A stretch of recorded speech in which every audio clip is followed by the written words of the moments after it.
Hi, this is Kona, and I'm going to go through and discuss what the answers were for Project 1 Distance to Richland Minitab Analysis.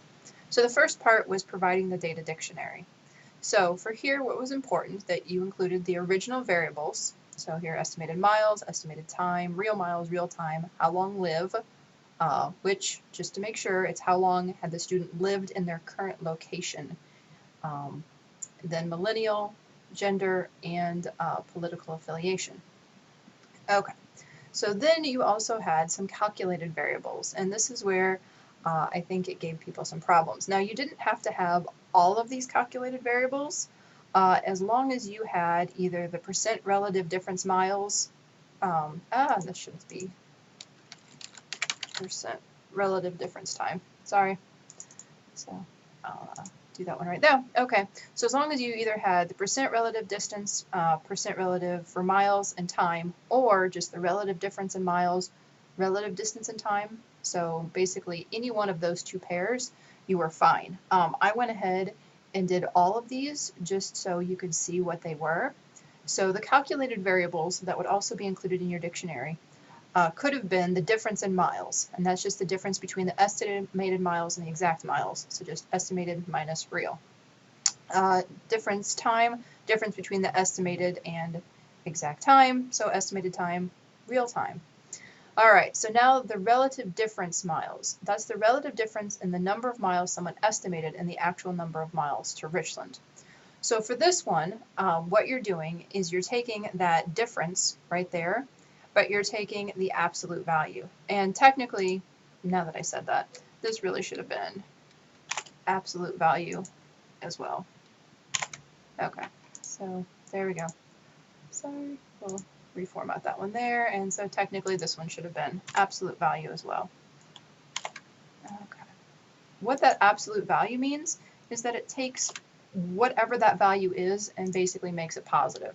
So if estimated time minus real time was a negative number, that absolute value would make it into a positive number. So estimated miles minus real miles, if it was negative, so let's say you thought it was 15 miles, in all actuality it was 16 miles. Well, 15 minus 16 is -1. What that absolute value is going to do is make it into a +1. So that's what the absolute value does. So for here, the only difference between the difference in miles and that absolute value sign is that the relative difference just takes the difference and divides it by the real miles.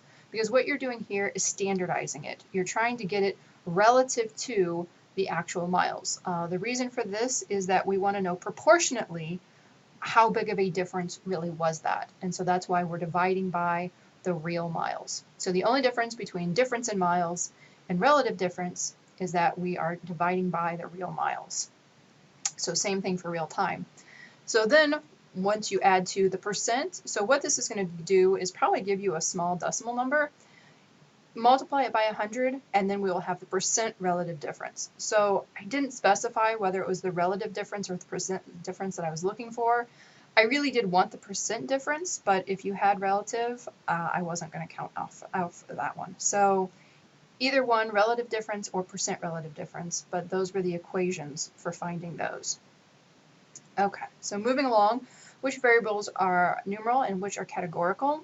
So the numeral are basically all of these: difference miles, difference time, relative difference miles, I'm going to say, and this will also include percent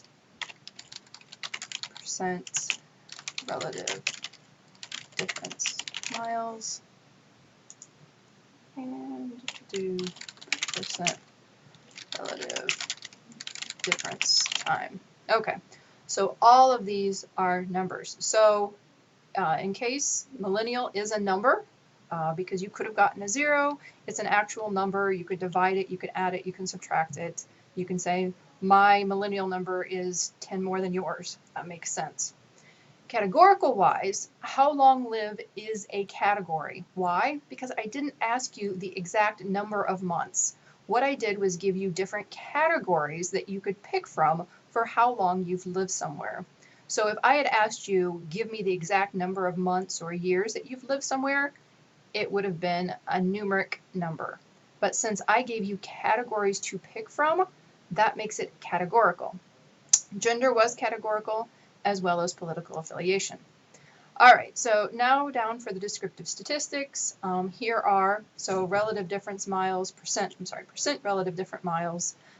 There's the mean, standard error, standard deviation, relative difference in time. There's that one, and millennial. So those were the actual correct answers. So for tally individual variables, so also really quick, if you notice, all of these right here, those were all numeric. So we only run this type of descriptive statistics on actual numbers. We cannot run them on categorical variables. If you do, you're going to get really weird, not useful or appropriate numbers.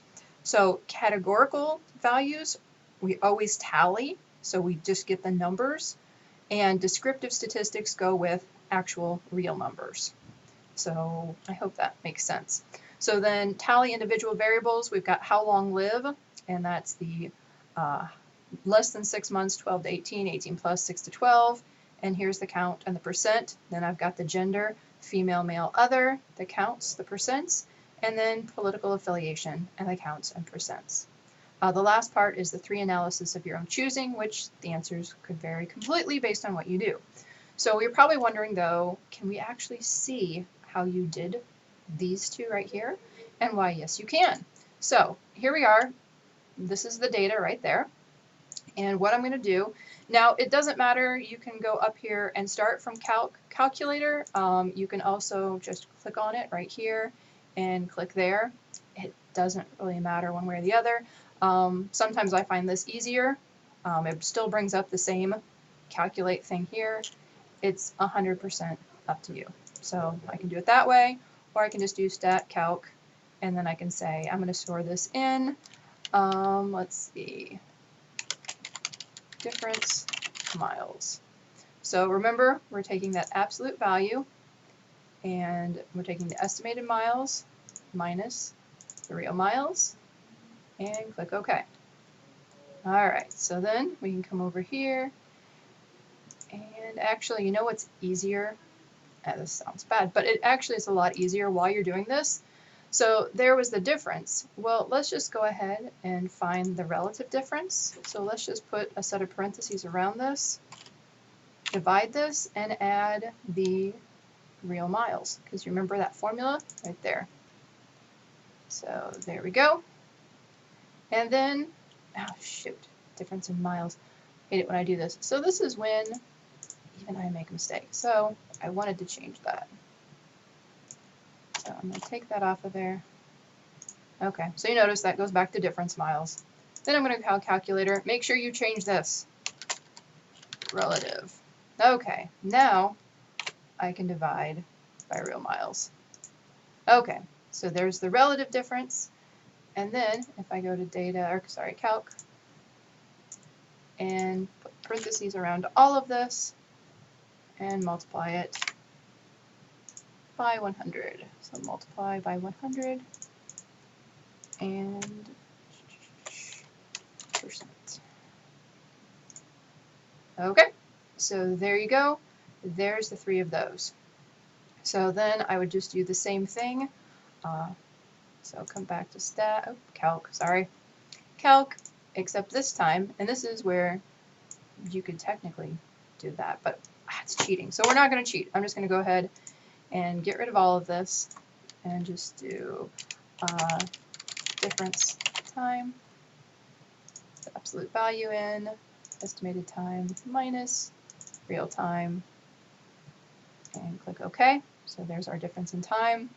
Then calculate, and technically I don't think we need a percent of parentheses around there. Let's see how it works. Real time. Shoot, did that again. Okay, so don't do what Kona does and forget to change the title, because otherwise you're going to copy over yourself, calculator. Okay. But that also shows that everyone makes mistakes, even people who, in theory, should know what they're doing, right? So don't ever feel bad that you're not sure if you know what you're doing. Okay, so we've got that one in there. And now let's do the percent one. And this time I'm going to actually remember to change that title. Percent, and just throw the parentheses around here. Well, not literal throw, but add the parentheses. multiply by 100. Okay, and there you go. Okay, so that's how we calculated our variables. Now, you didn't have to do all of that. I did it just to kind of show the process, but technically you could have gone straight to percent, the relative difference miles, the percent, or the just regular relative difference in miles. You didn't have to do difference, then relative, and then percent relative. I did that just to show the process, but you could have skipped right to the percent relative or even just the regular relative. So the next part is how to get, let's see, this one right here. So the descriptive statistics for number 3. So basic stats, display descriptive statistics. And all right, that was a holdover from what I was this before. So what we want is the relative difference in miles, the relative difference in time, and the millennial score. In a case like this, you can't always do this, but for right here, you could go ahead and just put all 3 of them together. Click OK, and there you go. So min, max, there's all of that information. There's that 14.69, 29.25, and the 87.32. Now, please, please, please, please, what I've found is that when you don't just copy, try copying as a picture, and then please put this in one document. Don't have the Minitab data in one document and the text in another document, or please put all of this in the actual Word document. I do not want to pull it up in Minitab. I want to be able to see what you did, but I do want you to copy this as a picture, and then you just come in and you would just paste it here. So literally, even though I've already got it here, I'll just go ahead and paste it. So as you can see, the 14.69, 29.25, 87.32. But I'm going to delete that for now because I already had it in there. But please, that's the way I want it to look. Okay, so now we did that one. So we want number 4, tally individual variables. So remember, these are our categorical variables. So we can't use actual descriptive statistics. So we're going to go to stat, tables, tally individual variables. And, well, you can see what I already did there. But just so you can experience it again, what I did was come in and do how long live, gender, political affiliation. I did add percents up there, and I clicked OK. That gave me all of these. Then I just came up and copy as a picture, and came over here and pasted it in.